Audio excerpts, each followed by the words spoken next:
वो कौन सा व्यक्ति था जिसने प्रभु यीशु मसीह का इनकार किया? आपके लिए प्रश्न है।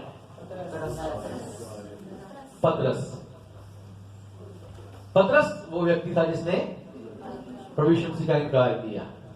इनकार के बारे में आज हम खुदा के कलाम में से सीखेंगे, और मैं ये गुजारिश करता हूं कि आप सब अपना ध्यान जो है वो पूरी तरीके से खुदा के कलाम की तरफ लगाएं। कान भी खुले रखें, आंखें भी खुली रखें, मन भी खुला रखें, और अपने आप को पूरी तरह से एकाग्र करके खुदा के कलाम को सुने। हम कलाम से बात करेंगे इनकार के बारे में, और मैंने पहला प्रश्न आपसे पूछा, वो कौन सा व्यक्ति था जिसने खुदावंत का इनकार किया? और आपका जवाब क्या आया? फटाफट से नाम आया, पतरस।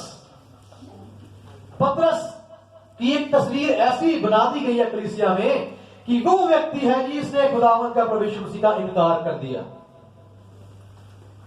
एक और खुदा ने प्रकाशन मुझे दिया, वो बाइबल स्टडी क्लास में हम सीखेंगे किसी गुरुवार को जब खुदावंत समय देगा, पतरस के जीवन से। क्या और कोई व्यक्ति है जिसने बाइबल में खुदावंत का इनकार किया, प्रभु यीशु मसीह का इनकार किया? पतरस तो जो बिल्कुल ही फ्रेम सेट किया हुआ है उसका कि पतरस पर ही, जो भी इनकार की बात आती है सीधा फटाफट पतरस। कोई और बंदा आपको याद आता है जिसने खुदावंत का इनकार किया? बिल्कुल, यहूदा इस्करियोती। उसने क्या किया प्रभु यीशु मसीह का?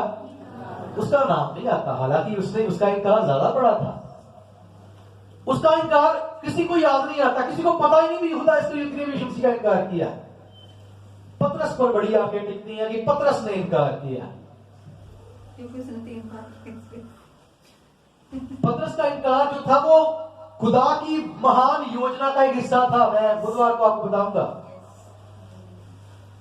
उसके पीछे बड़ा भेद था। खुदावन ने कुछ सिखाना था आने वाली नस्लों को, आने वाली कलीसिया को, इसलिए उसने इनकार किया। ज्यादा उसका नाम ना ले पतरस का कि उसको बनाया हुआ हमने कटहरे में खड़ा किया। जब भी इनकार किसने किया?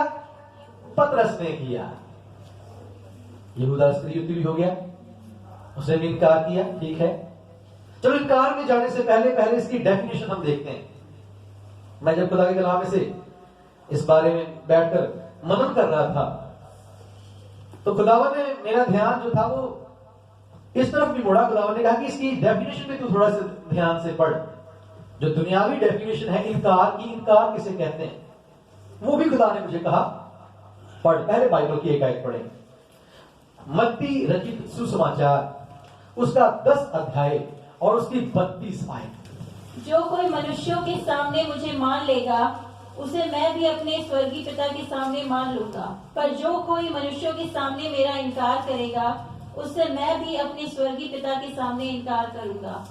यहाँ पर खुदावंद प्रभु यीशु मसीह कहते हैं जो मनुष्यों के सामने मुझे मान लेगा, मेरा इकरार करेगा, उसका इकरार मैं भी पिता के सामने करूंगा कि हाँ ये मेरा बेटा है, हाँ ये मेरी बेटी है, हाँ ये मेरे लहू से धुला हुआ है, हाँ मैं इसे जानता हूं। लेकिन जो उन्होंने कहा कि मेरा इनकार कर देगा, मैं भी कह दूंगा कि मैं तुम्हें नहीं जानता। इसका मतलब ये है अगर हम खुदावंद प्रभु यीशु मसीह का इकरार करते हैं वो भी पिता के सामने हमारा इकरार करेगा, लेकिन अगर हम इनकार करते हैं तो वो भी हमारा इनकार करेगा। दुनिया की डेफिनेशन देखते हैं इनकार किसे कहते हैं, इनकार करना किसे कहते हैं। What is the meaning of denying? Denial कहते हैं ना, डिनाई किया, डिनाई, उसका मतलब क्या है? जो गूगल की डिक्शनरी है, जो गूगल में आप सर्च करें डिनाई को, तो उसका अर्थ है, ध्यान से समझना, रिफ्यूजल ऑफ द ट्रूथ, सत्य को मानने से इनकार करना। उसको क्या बोलते हैं? इनकार करना, डिनाई करना। सत्य को मानने से इनकार कर देना उसे बोलते हैं डिनाई कर दिया, इनकार कर दिया।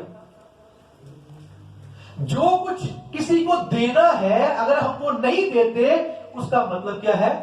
इनकार करना। अगर किसी को कोई चीज, मतलब ये लिखा हुआ कि ये इसकी चीज है, ये पक्का है कि ये इसको देनी ही पड़ेगी। मान लीजिए खुदावंत का आदर की बात हम करें, अगर खुदावंत का आदर जो है वो जरूरी है और हम आदर नहीं करते तो हम क्या करते हैं? उसका इनकार करते हैं। कैम्ब्रिज डिक्शनरी, जो बड़ी एक मानी हुई डिक्शनरी है, कैम्ब्रिज में, जो कैम्ब्रिज की डिक्शनरी में देखते हैं, वहां पर लिखा है इनकार करना, डिनाई करना क्या होता है? टू से समथिंग इज नॉट ट्रू, ये कहना कि ये बात सत्य नहीं है, उसको कहते हैं इनकार करना। ध्यान से समझते हैं इन बातों को दिमाग में रखना। इनकार का मतलब है किसी बात को कहना कि ये सत्य नहीं है, वो इनकार है। इस बात को कहना कि आपका इस व्यक्ति के साथ, इस चीज के साथ कोई संबंध नहीं है, वो भी इनकार कहलाता है। लिखा है यहां पर, to refuse that you have connection with something or someone. किसी के साथ आपका रिश्ता, आप कहें नहीं मेरा इसके साथ कोई रिश्ता नहीं है, उसको भी कहते हैं इनकार करना। बहुत सी डेफिनेशन मैंने लिखी हैं, लेकिन सारी डेफिनेशन बताने का टाइम नहीं है। इनकार होता कैसे है? पतरस ने इनकार कर दिया, बिल्कुल ठीक है, आपने सही उसको बोला, पतरस ने इनकार किया, ठीक है। यहूदा इस्करियोती ने इनकार किया, ठीक है। अपने मुंह से बोलकर उन्होंने इनकार किया, वो ठीक है, उसमें कोई दो राय नहीं। उसने बोल दिया मैं यीशु को नहीं जानता। यहूदा इस्करियोती ने बोला मैं इसको पकड़वाता हूं, ये मेरा गुरु नहीं, आप पैसे दो और इसको पकड़ लो।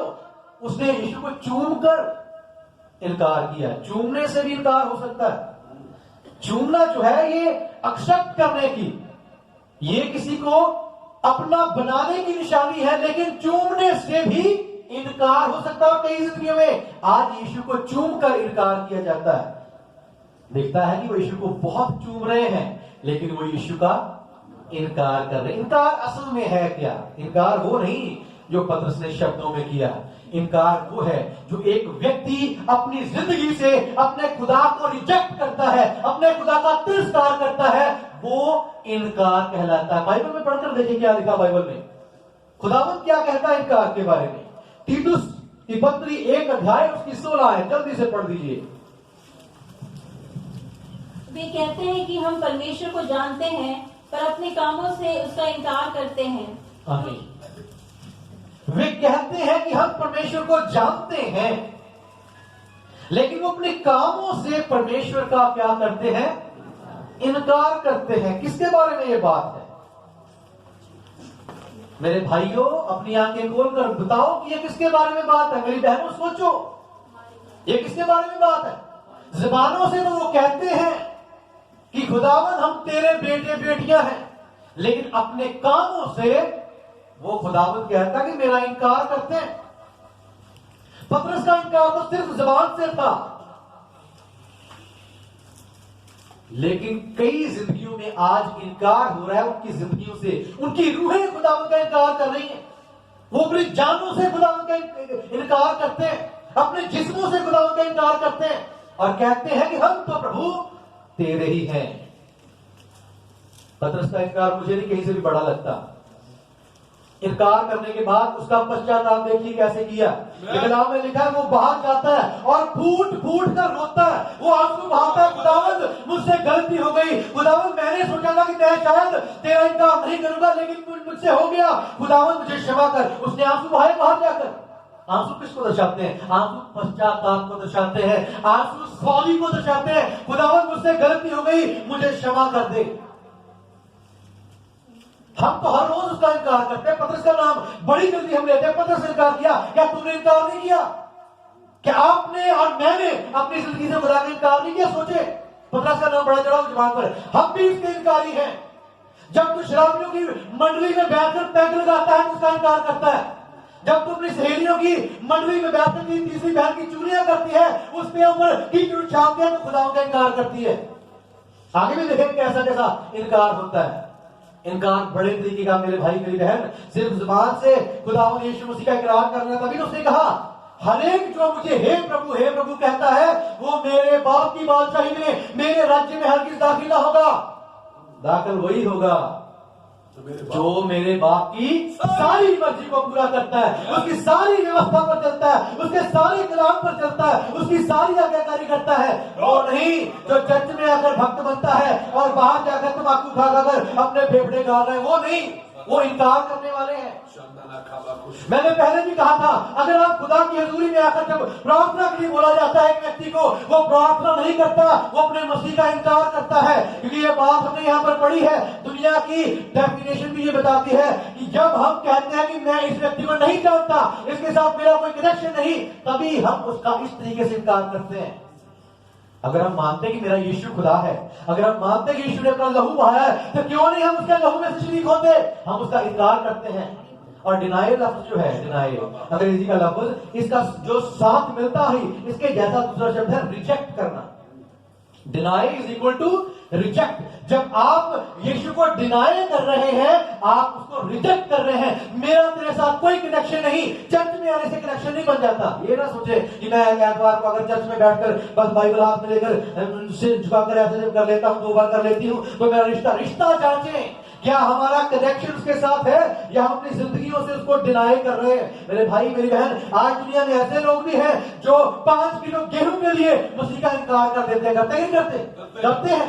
2 किलो दाल मिली है, वहां जाकर कहते हैं हम नहीं क्रिश्चियन, हमें दाम दीजिए। ऐसे लोगों का अंत बहुत बुरा होगा। अगर मेरे भाई मेरी बहन, आप भी जो सुन रहे हैं, चाहे आप रिकॉर्डिंग के माध्यम से सुन रहे हैं, अगर आपने कभी ऐसा किया है, अपने यीशु का इनकार किया है, आपके पास मौका है अपने राह को बदलने, नहीं तो हशर बहुत बुरा होगा। यहूदा इस्करियोती का हशर आप देख सकते हैं। पतरस ने दोबारा से अपने इनकार के लिए तौबा की, उसने माफी मांगी, खुदावंद के सामने गिर गया, वो झुक गया, उसने आंसू बहाए और वो शर्मिंदा था अपने कार्य पर। हम कई बार शर्मिंदा नहीं होते? हर रोज हम गुनाह करते हैं, हर रोज हम खुदावंद के नाम का तिरस्कार करते हैं, उसको डिनाई करते हैं, फिर भी कभी हमारी आंखों से आंसू आए? सोचकर देखें। पतरस का नाम तो बड़ी जल्दी सारी दुनिया की कलीसिया लेती है, पतरस ने इनकार कर दिया, लेकिन पतरस ने इनकार करने के बाद आंसू बहाए, वो फूट फूट कर रोया, बाइबल बयान करती है। और जब यीशु मसीह उसके पास दोबारा जाते हैं, उसे पूछते हैं, पतरस क्या तू मुझसे प्यार करता है? तो वो शर्मिंदगी जो थी उसके अंदर जाहिर होती थी, वो गिल्ट जो गलती उसने की थी वो उसके अंदर दिखाई देता है। वो कहता है, प्रभु तू तो जानता है, तू मेरे बारे में सब कुछ जानता है, खुदावंद तू मुझसे बेहतर जानता है कि मैं तुझसे कितना प्यार करता हूं। वो प्यार करता था, इसमें कोई शक नहीं।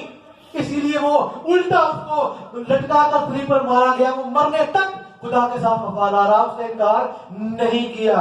वो इनकार जो था उसका मकसद था उस इनकार का कोई, इसलिए वो इनकार किया गया। लेकिन मेरे भाई मेरी बहन, हमारे इनकार का कोई मकसद नहीं, हम तो जानबूझकर ही इनकार करते फिरते हैं। बपतिस्मे की बात आती है, हम इनकार कर देते हैं। अगर आप मसीह के साथ सोचने की चल रहे हैं और जब बपतिस्मा लेने के लिए बोला जाए आप मुंह फेर लें, आप उसका इनकार कर रहे हैं।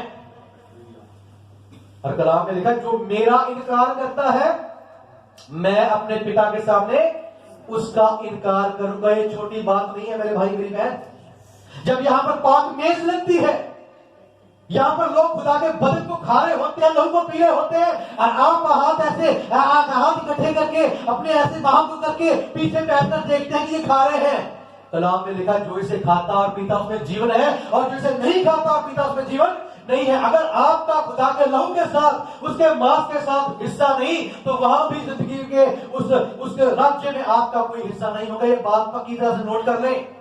हमें पता है कि आपको पता है, पौलुस भी कहता है, मैं बार बार इन बातों को तुम्हें स्मरण दिलाता हूं। पतरस भी कहता है, हमें पता कि तुम्हें इन सारी बातों के बारे में पता है, फिर भी हम बार बार बताते हैं, क्योंकि खुदावंद ने हमें ये जिम्मेवारी सौंपी है कि आप में से एक भी नाश नहीं होना चाहिए। जब भी प्रार्थना की बात है, ये खुदावंद आप सब पर, सारी दुनिया की कलीसिया पर अनुग्रह करे। हर एक चर्च में ये देखा गया, जहां भी आप जाएं, कुछ ही लोग होते हैं जो प्रार्थना करते हैं, कुछ ही लोग होते हैं जो कलाम पढ़ते हैं, बाकी सब लोग जो है वो मेला देखने आते हैं। 2-4 ही होते हैं जो पूरे आग से भरे हुए। लेकिन खुदावंद की अगुवाई में हम ये चाहते हैं कि पूरी दुनिया की कलीसिया जो है वो अग्निमय कलीसिया बने, पूरी दुनिया में यीशु का नाम गूंजे, हर एक पत्थर भी चिल्लाते रहे यीशु ही परमेश्वर है। आपको फिर भी जरूरत है, आपकी जिंदगी से खुदा की महिमा होनी चाहिए। उसका इनकार ना करें, उसका इकरार करने वाले बने। जब आप, फिर मैं कहता हूं, जब आप गलत संगति में बैठते हैं, जो गलत में नहीं भी बैठते, घर में शाम के वक्त उस बोतल को अपने साथ रखते हैं, गिलास में उसे डालते हैं, उस वक्त मेरे भाई आप अपने मसीह का, उसके लहू का इनकार करते हैं। उसने तो इसलिए लहू पाया कि आप उस गंदगी से, उस पाप से मुक्त हो जाए। लेकिन अगर आपने अभी भी उसको पकड़ा हुआ है तो आप उसका इनकार करते हैं। प्रभु भोज ना देने वाला मसीह का इनकार करता है। बपतिस्मा ना लेने वाला यीशु मसीह का इनकार करता है। अपने मुंह से गंदी गाली बकने वाला यीशु मसीह का इनकार करता है। अपनी पत्नी को पीटने वाला यीशु मसीह का इनकार करता है। कई अपनी वाइफ को घर में मारते हैं। वो समझते हैं कि ये कौन सी आवाज उठा सकती है, मैं मालिक हूं, मैं पता नहीं कौन सा बादशाह हूं, मेरा पूरा अधिकार है इसके ऊपर। वो मारते हैं उसको। यीशु मसीह ने क्या कहा? हे पतियों, अपनी पत्नियों से अपने समान, अपनी बहन के समान, अपनी जान के समान प्यार करो। अगर आप वो वचन नहीं मान रहे, आप उसका इनकार करते हैं। सुबह भी खुदा के दास ने कलाम में से बताया, विवाह सब में आदर की बात समझी जाए और बिछौना निष्कलंक रहे। जब आप शादीशुदा जीवन में आगे बढ़ते हैं तो इस बात को ध्यान में रखें मेरे भाई मेरी बहन, कि आपका बिस्तर जो है वो पवित्र रहना चाहिए। खुदावंद किसी से ये बात कर रहा है इस वक्त जो ऐसे रिश्तों में है, जिसने अपने बिस्तर को, जिस पर उसकी वाइफ होनी चाहिए थी, उसको अपवित्र किया है। आप समझ जाए अपने रास्ते को मोड़ ले मेरे भाई। वक्त ज्यादा नहीं है आपके पास। खुदावंद का रूह आपसे कहता है, जो भी इस बात को सुन रहा है, आप समझ ले कि आपके पास वक्त ज्यादा नहीं है, वक्त बहुत कम है। अगर आपने अपना मार्ग नहीं बदला तो आपके जो गुनाह है वो पब्लिकली एक्सपोज होने जा रहे हैं। आप बहुत जल्द बदनाम हो जाएंगे। आप इस बात को सुन लें। बाइबल खोलें, दूसरा तिमोथेयुस उसका 3 अध्याय उसकी 9 आयत पढ़ दीजिए समय की कमी से। आपने घर में इसको 1 से 9 तक पढ़े, अभी इसको 9 आयत पढ़ दें। दूसरा तिमोथेयुस उसका 3 अध्याय उसकी 9 आयत। पर वे इससे आगे नहीं बढ़ सकते, क्योंकि जैसे उनकी अज्ञानता सब मनुष्यों पर प्रकट हो गई थी, वैसे ही इनकी भी हो जाएगी। आपकी जो गंदगी है, आपकी जो अज्ञानता की बातें हैं, आपका जो पाप है, वो लोगों पर प्रकट हो जाएगा। इस साल के लिए खुदावन ने पहले से ही ये कलाम दिया था। इस साल में खुदावन ने अपने पाक लोगों के लिए, उन लोगों के लिए जो खुदावन के कलाम के मुताबिक चलते हैं, एक दरवाजा खोल दिया जिसको कोई बंद नहीं कर सकता। पहली बात, जो खुदावन के साथ साथ चल रहे हैं, इस साल में वो तरक्की करेंगे, वो उन्नति करेंगे, वो खुशहाल होंगे, वो बढ़ेंगे, जिस्मानी तौर पर भी और रूहानी तौर पर भी। लेकिन जो लोग मुखौटा लगाकर आज कलीसिया में घुसे हुए हैं, जो बाहर से लगते हैं कि वो इकरार कर रहे हैं लेकिन अंदर से इनकार करते हैं, उनके लिए खुदावन कहता है कि मैं तुम्हें एक्सपोज करने जा रहा हूं। बहनें भी सुन ले इस बात को। अगर आपने अपने पति की जगह किसी दूसरी तस्वीर को अपने दिल में बैठाया हुआ है, आप गुनाह कर रही हैं। हो सकता है आपका पति उस तस्वीर को ना देख पा रहा हो, लेकिन उस खुदा की नजर तेरे दिल में झांक कर उस तस्वीर को देख रही है जो तूने अपने दिल में बसाया हुआ है। तभी तो खुदा ने कहा, हर एक पत्नी अपने ही पति के अधीन रहे। अपने अपने शब्द बार बार आता है, वहां पर पढ़कर देखना, इफ्तियों 5:22 से आगे घर में जाकर पढ़ना।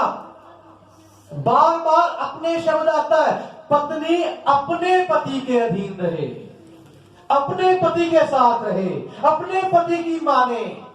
और पति के लिए भी है कि वो अपनी पत्नी से अपने समान, दूसरे की पत्नी से नहीं। दूसरे की पत्नी से प्यार करना बड़ा ईजी है, क्योंकि ये शैतान का काम है। बड़ी आसानी से वो हमारी नजर को ऐसे घुमाता है और कोई औरत हमें दिखाई देती है और हम कहते हैं, ले भी क्योंकि ये मेरी पत्नी क्यों नहीं हो गई, मेरी पत्नी तो ऐसे ही है। पत्नियां भी सोचती हैं मेरा पति तो ऐसे ही है, पूछाई वो, उसको तो कुछ नहीं पता, ये है असली डॉन, ये है असली हीरो, ये मेरा पति होना चाहिए था। ये गुनाह है मेरे भाई मेरी बहन।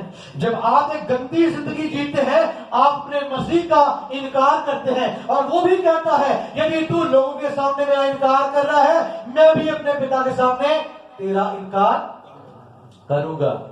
इकरार सिर्फ ये नहीं है जो आप जुबान से करते हैं, इकरार हमारी जिंदगी से होना चाहिए। क्या हमारा कैरेक्टर परमेश्वर मसीह का इकरार करता है? क्या हमारी चाल परमेश्वर मसीह का इकरार करती है? क्या हमारी आंखें यीशु मसीह का इकरार करती हैं? क्या मेरी जुबान, मेरा रूह, मेरी जिस्म और मेरी जान मिलकर मेरे खुदावन को इकरार करती है? नहीं, ये बात खुदावन देखना चाहता है। जुबान से तो कोई भी कह देगा मैं भी क्रिश्चियन, हाँ मेरा नाम तो नाजी मसीह लगा हुआ है, मैं तो बहुत पुराने समय से मसीही हूँ, मसीह परिवार में जन्म हुआ, और काम अगर हमारे खुदा के कलाम के मुताबिक नहीं है, तभी तो खुदावन ने कह दिया कि वो मुंह से तो मेरा इकरार करते हैं लेकिन अपने कामों से, अपनी जिंदगियों से मेरा इनकार करते हैं। जाने मेरे भाई, मेरी बहन, कि क्या पतरस की बात तो हम बहुत करते हैं कि क्या मैं और आप उसका इनकार तो नहीं कर रहे? अपनी तरफ ध्यान दें। पतरस को एक मौका दिया, उसने फायदा उठा लिया, उसने फायदा उठा लिया एक मौके का, उसको एक मौका मिला बाद में। खुदा ने कहा, फिर उसे बोला कि मेरे पीछे हो ले। बड़ा अद्भुत वो सारा जो वाक्य है, मैंने इसको पढ़ा, जब बड़ा बहुत खूबसूरत वो वाक्य है। जब इनकार करने के बाद पतरस उस गिल्ट के साथ जी रहा था, वो बहुत दुखी था, उसको नहीं पता था कि अब परमेश्वर से दोबारा आएंगे या नहीं, वो निराश हो चुके थे। ध्यान से सुनना, अब पतरस को ये नहीं पता था कि अब मेरे इस गुनाह की, इस गलती की मुआफी मुझे मिलेगी या नहीं, उसको नहीं पता था मौका मिलेगा या नहीं। लेकिन जिस दिन वो वहां पर मछली पकड़ रहा था, यीशु मसीह उसके पास आते हैं और उससे आकर 3 बार इकरार कराते हैं, उसका हृदय आनंद से भर जाता है और यीशु मसीह उसको फिर रिकॉल करते हैं, पतरस अब तू फिर मेरे पीछे हो ले। और तब से जब वो यीशु के पीछे गया, फिर कभी वापस मुड़ के नहीं गया। ये इकरार हमारी जिंदगी में होना चाहिए मेरे भाई, मेरी बहन। चाहे गलती हुई है, हम जानते हैं, इंसान होने के नाते हो सकता है कि हमने कई बार, कई जगहों पर, कई रिश्तों के साथ, कई कुछ खाने पीने से, कई बैठने से यीशु मसीह का इनकार किया हो, लेकिन आज वो आपको मौका देता है, आज वो मुझे मौका देता है अपनी उस गलती को सुधारने। पतरस ने आंसू बहाए, उसने माफी मांगी कि प्रभु मुझसे गलती हुई, मुझे माफ कर दे, और यीशु ने उसको मौका दिया। क्या आपके और मेरी आंखों में वो पश्चाताप के आंसू आते हैं? नहीं। जब फिर हम गलतियां करके, इनकार करके फिर भी घमंड से जी रहे हैं, अगर घमंड से जी रहे हैं तो अपने आप को इसी वक्त मोड़ दें, नहीं तो अंत भयानक होगा मेरे भाई, मेरी बहन। वो मौके पर मौका देता जा रहा है। इस साल के शुरू में भी उसने ये कलाम दिया था कि वो अपने स्वामी से विनती करता है, वो माली कहता है, हे स्वामी, 1 वर्ष इस पेड़ को और रहने दे, मैं फिर इस पर मेहनत करता हूं, अगर अब ये फला तो फला, नहीं तो फिर से काट देना। ये आखिरी मौका हो सकता है जो आपको और मुझे मिला है। अगर हम यीशु मसीह के इनकारी हैं तो आज ही अपने रास्ते को मोड़ लें। जब आपको कहा जाता है कि दुआ करें, कोई भी खुदा का बेटा या बेटी, अगर हम दुआ के लिए, उसको धन्यवाद देने के लिए अपनी जुबान नहीं खोल रहे तो हम उसका इनकार करते हैं। कहने को ये छोटी सी बात है, लेकिन खुदावन की नजर में ये बहुत बड़ी बात है। यही ना समझे कि बाहर जाकर हम एक टैगल गलत घूमते कि हम मसीही हैं तो हम उसका इकरार करें। नहीं, जो आप करते हैं, अगर उससे आप इकरार नहीं कर रहे तो आपकी जुबान से बोले हुए लफ्जों को खुदावंद वैल्यू नहीं देगा। तभी तो उसने कहा, वो कहते तो है कि हम उसे मानते हैं, हम यीशु मसीह के भक्त हैं, लेकिन अगर हमारी जिंदगी से वो दिखाई नहीं देता तो खुदावंद की नजर में वो बेकार है। तभी तो कहता, मैं आपसे खुलकर उससे कह दूंगा मैं तुम्हें नहीं जानता। वो तो कहता, खुदावंद ये कैसी बात कर रहा है, हमने तेरे नाम से दुष्ट आत्मा को निकाला, हमने तेरे नाम से भविष्यवाणियां की, बड़े बड़े अचंभे काम हमने किए, तू कहता मैं जानता ही नहीं। क्यों नहीं जानता? क्योंकि उन्होंने लफ्जों से तो खुदा का इकरार किया था, लेकिन अपनी जिंदगियों से उसका इनकार किया था। जिंदगी से उसका इकरार होना जरूरी है। डिनाय शब्द जो है, जो इनकार करना, सिर्फ आपके होंठों से, आपकी जुबान से जुड़ा हुआ नहीं है। जो इनकार जो है या इकरार है, ये आपकी जिंदगी के साथ जुड़ा हुआ है। आपको अपनी जिंदगी से उसका इकरार करना है, उसको अपना प्रभु दिखाना है, वो तुम्हारे भले कामों से देखे और तुम्हारे पिता की महिमा करें। दिखना चाहिए हमारी जिंदगी से, और वो तो मौका भी बार बार दे रहा है। यहूदा इस्करियोती के पास भी टाइम था, वो अपनी गलती सुधार सकता था। जब उसने पैसे लिए, यीशु मसीह को बेच दिया, उसके बाद उसके मन में ये बात आ सकती है कि मैंने गलत किया, वो मेरा गुरु है, वो मेरा स्वामी है, वो परमेश्वर है, वो खुदा का बेटा है, उस बात को जानता था, उसके साथ साथ रहता था, सब चेले जब उसकी बातों को सुनते थे, उससे बातचीत करते, उसको पता था। लेकिन वहां से चलकर वो आगे बढ़ गया। वहां पर ही हैकल में जब वो लेन देन कर रहा है यीशु मसीह का सौदा, तो वहीं पर इनका उसने अपनी गलती नहीं मानी, वहां से पैसा लेकर आगे बढ़ा, अपने घर में जाकर आराम से पैसा रखता है और फिर प्लानिंग करता है कि मैं तुम्हें बताऊंगा कैसे यीशु मसीह को पकड़वाना है। फिर उनके साथ साथ जाकर बाग में पहुंच जाता है, गपसपनी में जाकर यीशु को गले से लगाता है, उसको चूमता है। लोगों को देखने में लगता है ये तो बहुत प्यार करता है। जो दूसरे देखने वाले में होंगे शायद वो कहते होंगे ये देखो कितना यीशु से प्यार करता है, उसको गले से लगा रहा है, उसको चूम रहा है। लेकिन उसके चूमने में भी इनकार छिपा हुआ था और उसने इनकार किया, यीशु को पकड़ लिया गया और फिर उसका अंत कैसा हुआ आप जानते हैं। उसको अपनी जिंदगी से हाथ धोना पड़ा। यीशु मसीह मौका दे रहे हैं मेरे भाई मेरी बहन, इस साल में खुदावन ने एक मौका और आपको और मुझे दिया है कि हम उसका इकरार कर लें। इकरार कर लें, मौकों की कमी नहीं है। मैं तो हैरान हूं कि एक बंदे को एक मौका मिला, वो एक मौके में ही बिल्कुल ट्रांसफॉर्म हो गया। और यहां पर दुनिया में आज मसीहियों को मौके पर मौका खुदावन देता जा रहा है, तब भी वो अपने राह को नहीं बदल रहे। जान लीजिए हालात बुरे हैं और हाल बुरा होगा। बालाम को भी बड़े मौके मिले, बालाम भी कहता था मैं खुदावन तेरा नबी हूं, जुबान से तो वो नबी था, लेकिन जिंदगी में उसने अपने खुदा का इनकार किया। खुदा ने जो बात उसे बोली थी उसको निगलेक्ट करके वो धन कमाने के लिए, राजा से इनाम पाने के लिए, राजा से बड़ा नाम पाने के लिए आगे बढ़ता जाता है। खुदा का दूत उसे रोकने की कोशिश करता है, रुक जा भाई रुक जा, अभी भी वक्त है, रुक जा। उसकी गति भी उसे रोकने की कोशिश करती है, लेकिन वो रब का बता नहीं रुकता। वो पक्का साई था, वो कहता मैं अपने रास्ते से नहीं मुड़ूंगा। कलाम जितने मर्जी आते रहे, जितना मर्जी खुदा के दास मुझे कलाम सुनाते रहे, लेकिन मैं जिस रास्ते पर जा रहा हूं, जितना मर्जी रोक खुदावंद, जितने मर्जी दूत भेज, जितनी मर्जी आवाजें भेज, मैंने नहीं मुड़ना। और उसका हश्र क्या होता है, कलाम पाक बयान करता है, जब इस्राएलियों ने उन लोगों पर हमला किया, इस नबी को भी तलवार से काट कर मार डाला। काट दिए जाएंगे, बात कटने कटाने की हो रही है सामने। कुल्हाड़ा जो है पेड़ की जड़ पर रख दिया गया है, और अगर हम अपने कामों को नहीं सुधारेंगे, राहों को नहीं बदलेंगे, यीशु मसीह का इकरार सच्चे दिल से नहीं करेंगे, तो हमारे साथ भी वही होगा, कुल्हाड़ा चल जाएगा और हम काट दिए जाएंगे, जैसा बलाम काट दिया गया। सैमसन भी खुदा का अभिषेक था। ये काम सारे खुदा के लोगों ने किए हैं, तभी तो खुदा का कलाम आपसे और मुझसे बात करता है। ये बाहर वालों के लिए नहीं है, तो वो तो जानते नहीं कि वो क्या कर रहे हैं। जो जानते हुए भी नहीं सुधरे, उनके लिए खुदा का कलाम कहता है। सैमसन खुदा का दास था, अभिषेक था, नजीर था, लेकिन वो गलत रास्तों पर जाता था। जवानों ध्यान से सुनो, गलत रास्तों पर वो जाता था, वेश्याओं की संगति वो करता था वो खुदा का नजीर। देखने में हम नजीर हो सकते हैं, लेकिन क्या अपने जिंदगी में हम नजीर है या नहीं, वो बात मायने रखती है। देखने में तो बड़ा ताकतवर लगता था, नजीर लगता था, लंबे लंबे बात थे और खुदा का न्यायी होकर भी वो राज्य करता रहा, लेकिन उसकी अपनी जिंदगी में वो खुदा का इनकार करने वाला व्यक्ति था।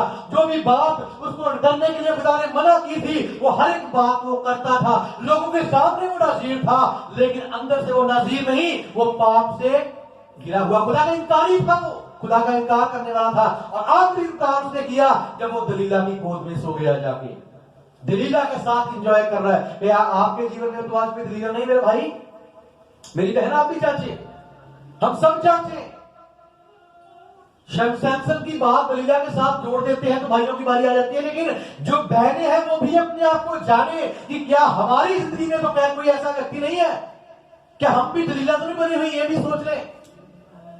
क्या हम किसी खुदा के बंदे को भटकाने की कोशिश तो नहीं कर रही, क्या हम किसी को मार्ग से हटाने की कोशिश तो नहीं कर रही। अगर आप दलीला है तो आपका विनाश भी निश्चित है। समझ रहे मेरे भाई मेरी बहन, खुदा के इनकारी ना बने, अपनी देहों से खुदा की आराधना करें, अपनी देहों को पवित्र रखें, पवित्रता का जीवन जिए, गुनाह का जीवन ना जिए। अगर जिया है तो आज रुकने का वक्त है, अगर गलती हुई है तो आज माफी मांगने का वक्त है, अगर गलत शक्ति में बैठे हैं तो आज तौबा करने का वक्त है। अगर गलत लोगों के साथ घूमते हैं, रात को गलत जगहों पर जाते हैं, आज तौबा करने का वक्त है। अगर आपकी बीवी के साथ, आपका अपने पति के साथ गलत रिश्ता है, उन पवित्र रिश्ता नहीं है, एक नाम का रिश्ता है, दिखाने का रिश्ता है, असल रिश्ता कहीं और जुड़ा हुआ है, तो आज तौबा करने का वक्त है मेरे भाई मेरी बहन। आज मुड़ने का समय है। आज वापस अपने खुदा के पास आकर उससे कहने का वक्त है, मुझे माफ कर दे खुदावंद। नहीं तो हननिया और सफीरा के समान भी हो सकता है। उन्होंने भी गलती की थी, उन्होंने भी खुदा का इनकार किया, सब कुछ बेच के कुछ धन अपने पास रख छोड़ा और कुछ बचाकर खुदा के दासों के पास लाकर कहते हैं यही है जो मिला है, बाकी अपने पास छिपा कर रखा। मौका जरूर मिला। खुदा के दास ने पूछा कि क्या यही है? उन्होंने कहा हाँ यही है। वहां पर भी मौका था। कह सकते थे कि खुदा के बंदे हमसे खुदा के रूह के बुराई में गलती हो गई है, उसके विरोध में हमने गुनाह कर लिया है, लेकिन हमारे पास कुछ और भी है जो हमने छिपा कर रखा हुआ है। अपने गुनाह को छिपा कर रखें, उसको यीशु मसीह की सलीब के पास लाएं, वहीं से आपके पापों की माफी हो सकती है। अगर उनको दबा कर रखने की कोशिश करेंगे नाश हो जाएंगे। सैमसन भी नाश हुआ, आंखें फोड़ दी गई, बांध कर वहां पर तमाशा बनाकर रख दिया गया और आखिर में उन सब के साथ, पुलिसियों के साथ वो भी मिलकर वहां पर मारा जाता है। मौके का फायदा उठाए। जोना नबी ने भी इनकार किया था। खुदा ने कहा इधर को जा, उधर को गया, लेकिन उसने इकरार भी कर लिया, उसने अपने राह को मोड़ दिया। दाऊद से भी गलती हुई थी, उसने भी एक बार एक सुंदर औरत को देखकर खुदा का इनकार कर दिया था, लेकिन उसको भी जब मौका मिला उसने मौके का फायदा उठाया, अपने गुनाह से तौबा की और अपने खुदावन के सामने झुक गया, मुंह के बल उसके सामने लेटकर उसने माफी मांगी, आंसू बहा बहा कर उसने माफी मांगी। आज आपकी और मेरी बारी है मेरे भाई मेरी बहन। पतरस ने इनकार किया था, उसने भी इकरार कर लिया।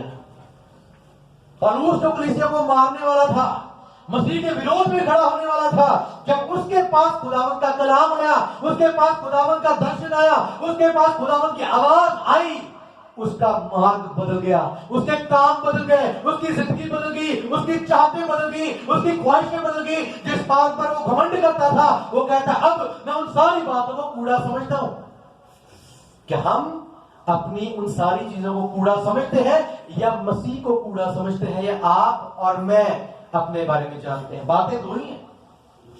या तो आप अपनी योग्यताओं को, अपने टैलेंट्स को, अपने पैसे को और जो कुछ आप कर रहे हैं, या तो आप उसको वैल्यू दे रहे हैं और मसीह को कूड़ा समझ रहे हैं, या फिर उन सारी बातों को कूड़ा समझ के आप मसीह को वैल्यू दे रहे हैं, उसका इकरार कर रहे हैं। आइए बाइबल में एक बात और पढ़े।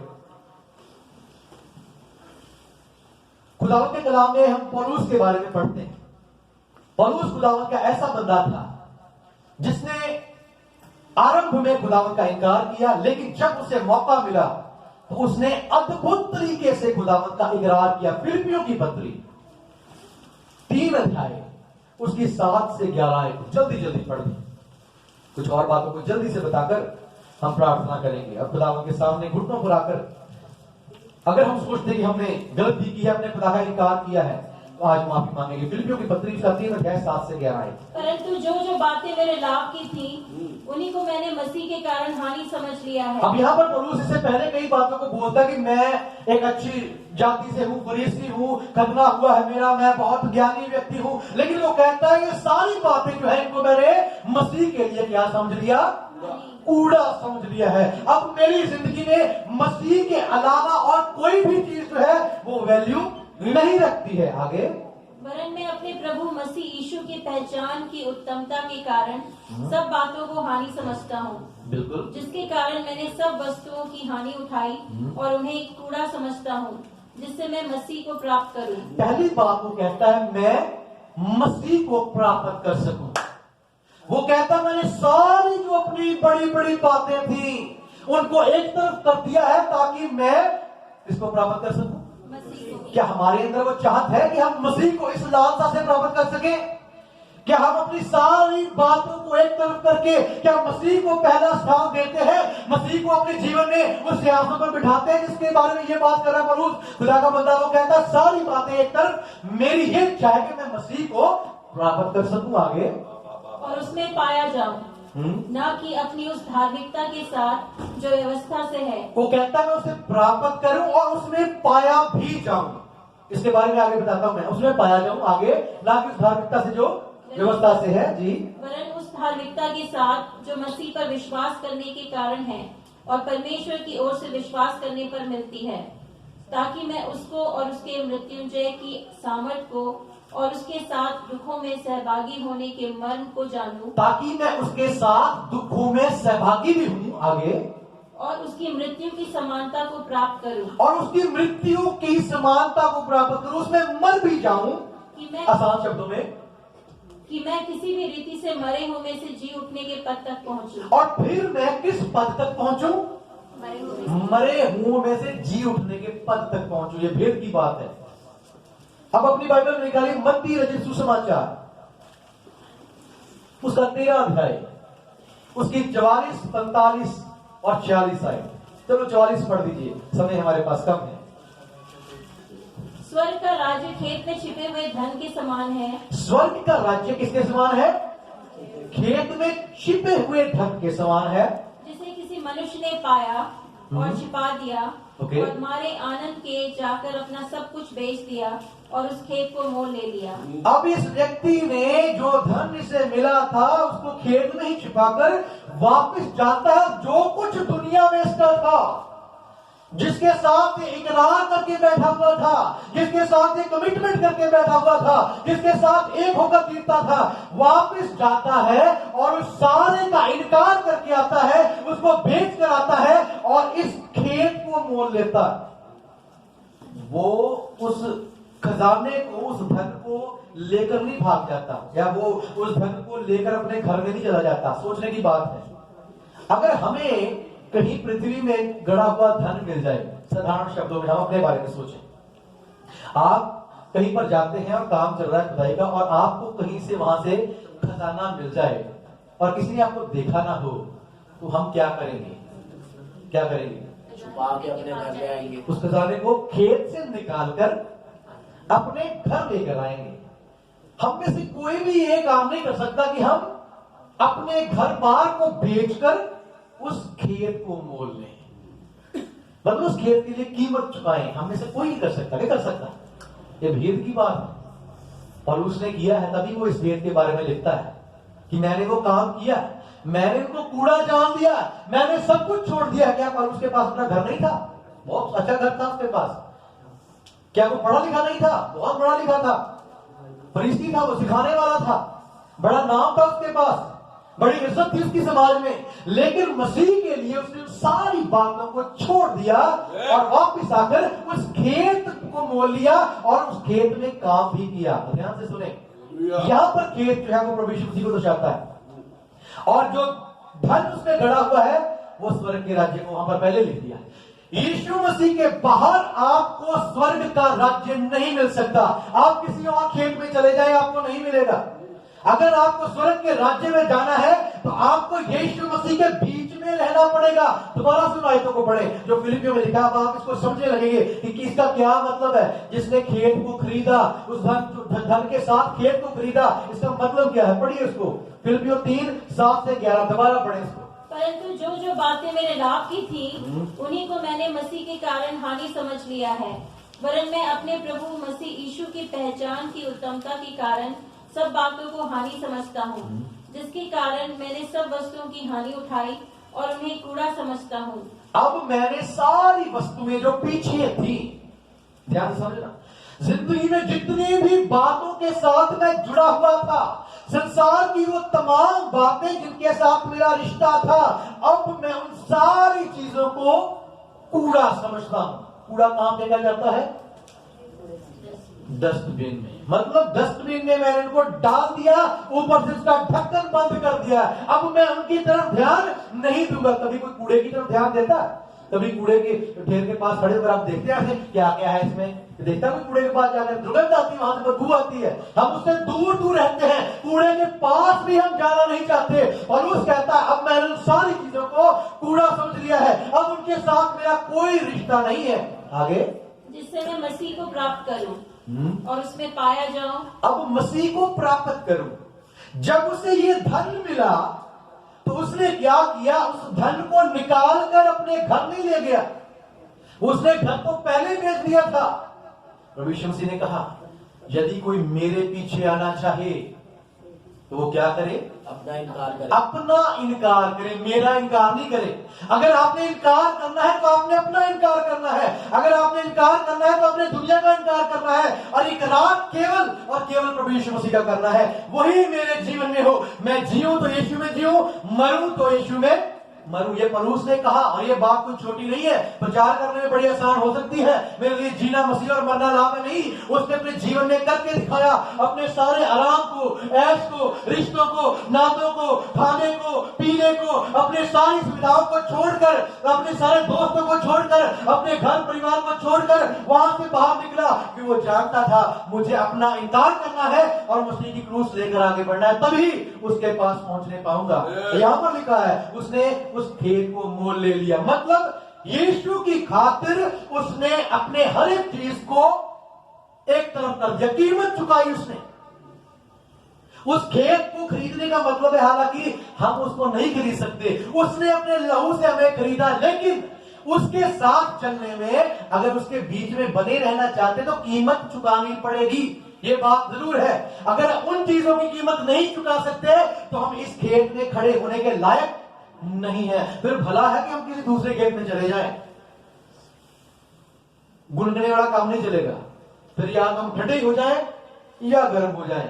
वो ही बात है कि फिर अगर खुदा के साथ पूरी तरीके से नहीं चलना तो फिर गुनाह ही कर लो खुल के, क्योंकि मिलना तो फिर भी वैसे भी कुछ नहीं। गुनगुने को क्या मिलेगा? वो कहता है कि अगर गुनगुना है तू, मैं तुझे अपने मुंह से तो मिलना तो फिर भी कुछ नहीं।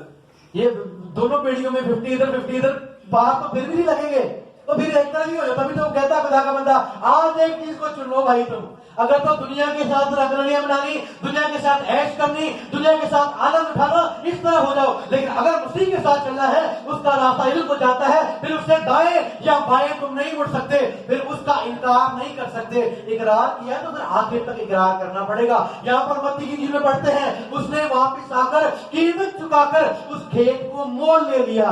और जब खेत को मोल ले लिया तो फिर सारा जो धन था, सारा राज्य जो था, खुदा की बात सही फिर उसकी हो गई कि वो मसीह के बीच में। आगे क्या लिखा है? मसीह को प्राप्त करूं और पहली बात मसीह को प्राप्त करूं। आपने सारी चीजों से बढ़कर मसीह को प्राप्त करना है। और फिर लिखा उसमें पाया भी जाऊं, मतलब उस खेत में रहूं मैं। जब आपने मसीह को अपना लिया है, जब आपने मसीह को अपने गले से लगा लिया है, जब आप उस खेत में आ गए हैं तो उस खेत में पाया भी जाऊं, लगातार उस खेत में बने रहना। आगे बढ़िए, आप पढ़िए वो मृत्यु वाली बात। न कि अपनी उस धार्मिकता के साथ जो व्यवस्था से है, परंतु उस धार्मिकता के साथ जो मसीह पर विश्वास करने के कारण है और परमेश्वर की ओर से विश्वास करने को मिलती है, ताकि मैं उसको और उसके मृत्युंजय की सामर्थ को और उसके साथ दुखों में सहभागी होने के मर्म को जानूं और उसकी मृत्यु की समानता को प्राप्त करूं। अब उसके दुखों में भी सहभागी हूं और उसकी मृत्यु में भी सहभागी हूं। एक मसीह के जीवन को दर्शाता है मेरे भाई मेरी बहन, दुख उठाना और मसीह में मारा जाना। जब तक आप उस खेत में नहीं है, अगर धन लेकर अपने घर चले गए हैं तो आप उस खेत से बाहर है। मसीह के राज्य में खुशहाली, तंदुरुस्ती, सब कुछ मिलता है। अगर उसकी राज्य की बातों को लेकर अपने घर जाकर बैठकर अपनी वही जिंदगी जी रहे हैं, मसीह का इनकार कर दिया, उस खेत के साथ कोई रिश्ता नहीं, फिर उस उद्धार का कोई फायदा नहीं है। वो एक सिर्फ एक दिखावा है जो आपको लगता है कि आपको उद्धार मिला, नहीं मिला। उद्धार जो है वो मसीह के बीच में आपको रहना है, उसमें पाया जाना है और फिर उसके साथ दुखों में सहभागी होना है और फिर उसकी मृत्यु में भी सहभागी होना है। जब व्यक्ति मरता है तो कहां गाड़ा जाता है? खेत में गाड़ा जाता है, मिट्टी में गाड़ा जाता है। किसी ने देखा हवा में गाड़ते किसी को? मिट्टी में गाड़ा जाता है। तो ये वही खेत है। हम जब मरे तो मसीह में मरे, तभी तो पौलुस ये बात कहता है, मैं जीऊं या मरूं वो मसीह में हो। आप अगर जीते हैं मसीह में जिए, आप अगर दुख उठाते हैं मसीह में दुख उठाएं। कलाम में लिखा है बुरे काम करके, गंदे काम करके अगर कोई दुख उठा तो कौन सी बड़ी बात करता है? चोर चोरी करके मार खा तो कौन सी बड़ी बात करता है? लेकिन वही मार अगर आपको मसीह का सुसमाचार सुनाने के लिए पड़ रही है, वो मसीह की नजर में वैल्यूएबल है। वो इसकी कीमत आपको अदा करेगा, वो आपका रखेगा नहीं। अगर कहीं पर सुसमाचार सुना रहे, जैसे बहन बता रही थी कि वो सुसमाचार सुनाते हैं, खुदा के कलाम को बांटते हैं, अगर वहां पर उनके आगे परेशानियां भी आती है तो मसीह उससे खुश होगा। लेकिन अगर आप जुए के अड्डे पर बैठे ताश खेल रहे हैं, पैसे इकट्ठे कर रहे हैं, वहां पर पुलिस की रेड पड़ती है, आपको लाठियां पड़ती है, जेल में बंद कर दिया जाता है, तो वो कौन सी बड़ी बात है मेरे भाई? गलत अड्डों पर आप जाकर रात को बैठते हैं, वहां पर रेड में पकड़े जाते हैं, आपकी बदनामी होती है, वो कौन सी बड़ी बात है मेरे भाई मेरी बहन? और खुदावन ने कह दिया कलाम में कि अब वो उन चीजों को एक्सपोज करने जा रहा है। सुधर जाए, कोई भी क्यों ना हो, यहां से लेकर पीछे तक कोई भी क्यों ना हो, खुदावन किसी का पक्षपात नहीं करता। वो आज क्लियरली हमें बता रहा है कि हमें अपने मार्गों को बदलने की जरूरत है।